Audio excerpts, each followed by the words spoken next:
আমি মোহাম্মদ আব্দুল হাকিম খান, উপজেলা বিএনপির বর্তমান সদস্য সচিব, সাবেক সেক্রেটারি উপজেলা বিএনপির, সাবেক আহ্বায়ক উপজেলা বিএনপি, জেলা বিএনপির সাবেক যুগ্ম সভাপতি। আমি আপনাদের একটু হেল্প করি, কারণ হেল্প করলে যেহেতু টোটালি নতুন তো সেই জন্য। বিসমিল্লাহির রহমানির রহিম। আজকের এই সম্মানিত সভার শুভ উদ্বোধনী আয়োজনের সভাপতি, সম্মানিত আজকের এই সভার প্রধান অতিথি,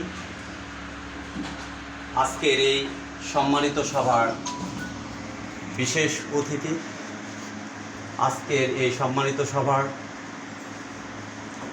যেনারা আয়োজক, আজকের এই পাবনা সিরাজগঞ্জ জেলা বিশেষ কমিটি অফিস ফরিদপুরের আয়োজকবৃন্দ, আজকে এখানে উপস্থিত আছেন আন্তর্জাতিক মানবাধিকার সংস্থা আইন সহায়তা ফাউন্ডেশন আসবের পক্ষ থেকে অফিসারবৃন্দ, এখানে উপস্থিত আছেন জাতীয় দল বিএনপির পক্ষ থেকে অধিক নেতাকর্মী, এখানে উপস্থিত আছেন বাইরে থেকে আগত অতিথিবৃন্দ।